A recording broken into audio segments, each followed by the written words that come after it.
साथ में front line में भी कुछ हमने कवरेज किया है। सो प्रोसेस में कोई दर्द नहीं होता, कोई ब्लीडिंग नहीं होती, और इनका जो रिजल्ट है वो 3 से 4 महीने में आएगा। वो फोटो भी हम आपके साथ शेयर करेंगे। ठीक लग रहा है आपको? बिल्कुल किसी तरह कोई दिक्कत नहीं है, ना कोई मतलब कोई चक्कर आ रहे हैं, ना किसी तरह कोई दर्द वगैरह महसूस हो रहा है। लोग डरते हैं, नहीं डरने वाली देयर इज नो। और वो बियर्ड से भी निकाला है बियर्ड से भी उन्होंने कवर किया है।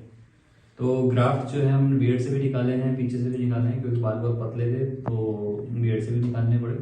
कॉन्टैक्ट नंबर और एड्रेस यहाँ दिया हुआ है। यदि आपको भी हेयर ट्रांसप्लांट कराना है तो रेजिवेना कॉस्मो केयर वैशाली नगर में हमारा सेंटर है, यहाँ पे करवा सकते हैं, जिसमें कि हम हेयर ट्रांसप्लांट भी स्कैल्प के लिए और बियर्ड ट्रांसप्लांट भी करते हैं।